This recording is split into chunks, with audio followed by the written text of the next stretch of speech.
June 8th, 1978 is, no doubt, an unforgettable day.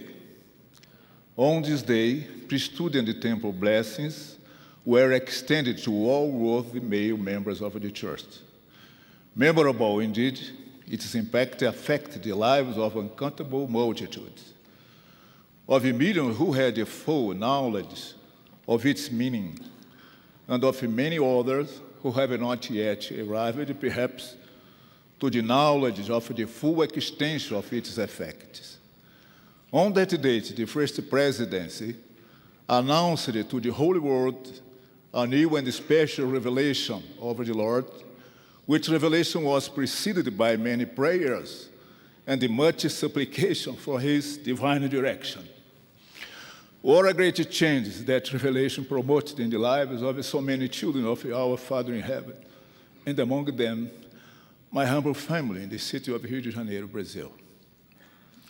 It seemed unbelievable. It was an unexpected event, never before dreamed of by those whom the Father, in His perfect wisdom, preserved until this day, when they would be best prepared to respond to the serious requirements of this truly honorable stewardship, which is the priesthood.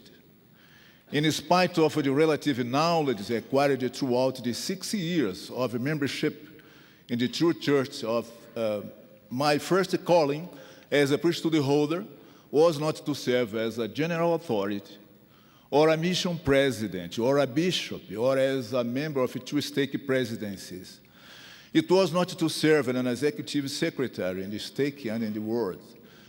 My first assignment and the calling were that of serving as a home teacher. This calling preceded all the others. It is interestingly significant to think of it. Since then, I have considered this to be a most important and wonderful calling. In previous callings, I have always been released, but this first stewardship has been kept untouched. There is no great church calling than that of a home teacher, taught President Reza Taft Benson. There is no great church service rendered to our Father in Heaven's children than the service rendered by a humble, dedicated, committed home teacher. Close quote.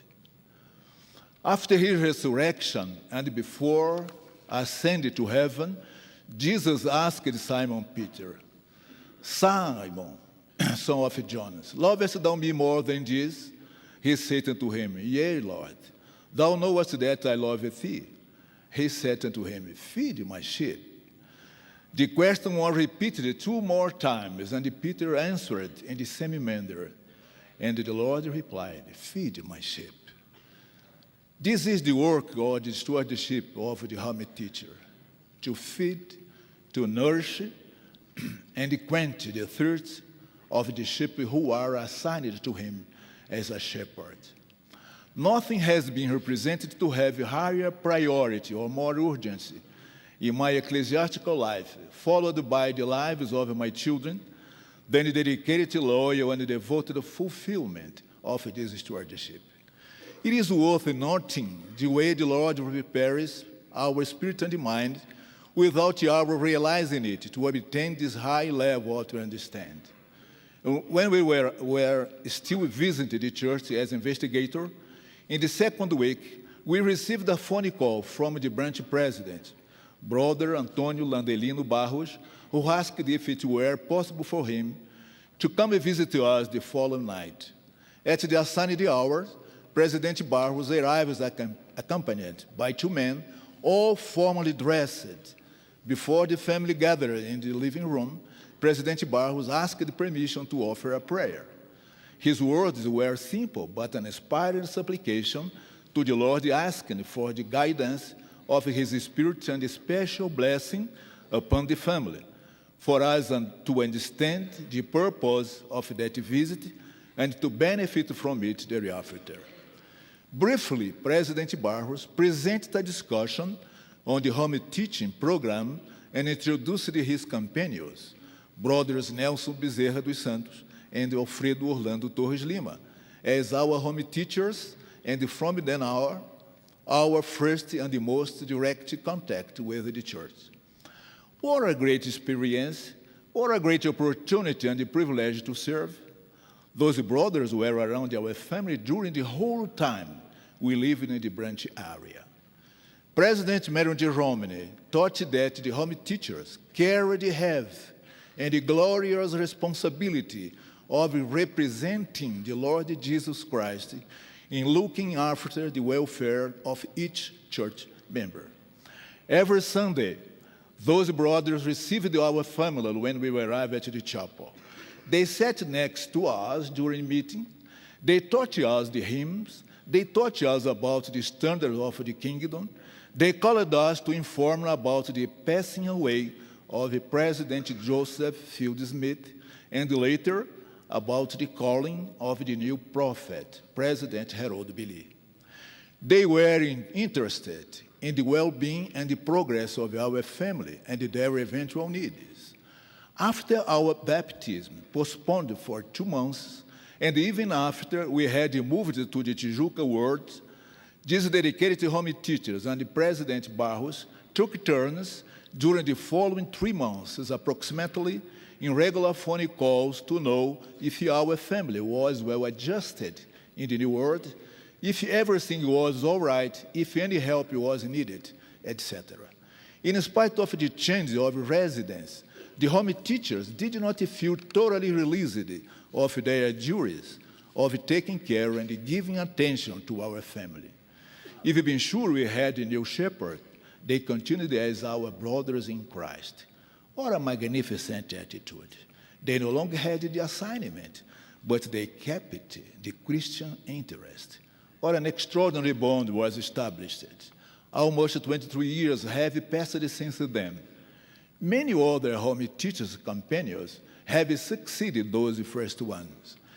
Their names, with few exceptions, are vaguely remembered, but the names and image of those first servants are forever in our memories, since they served as true shepherds.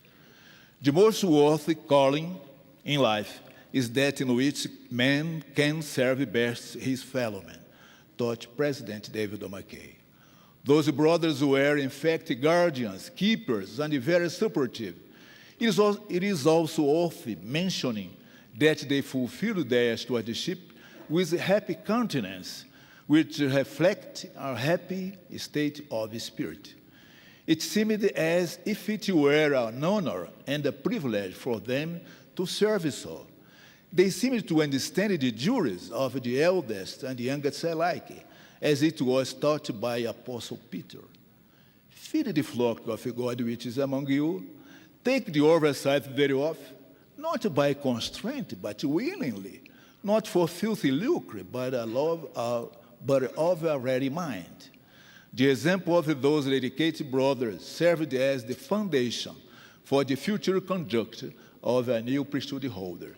As I recall this experience, myself being a home teacher now, I have a pattern very close to the model of Jesus Christ to follow. Ever since then, I have devoted myself with all my might, with my best efforts, to the care of assigned families, and some of my most significant experience as a priesthood holder was lived as a home teacher. During the regional representative seminar held on April 3, 1969, President Harold Billy taught that priesthood visitors are to be watchmen on the tower. The Lord desired to gather his people even as a hen gathers her chicken under her wings. And the home teachers, and by extension, the visiting teachers, have a role of high relevance for the fulfilling of the desire of the Lord. As President Asa Taft Benson taught, home teaching is a program so vital that if faithfully followed, it will help to spiritually renew the church and exalt its individuals, members, and families. I pray that as priesthood holders, we may develop a more perfect understanding of this sacred stewardship. God lives, as does his Son, Jesus Christ, our Savior and Redeemer. The Lord speaks today through his prophet, President Gordon B. Hinckley, whom we love and follow. I bear this testimony in the sacred name of Jesus Christ. Amen.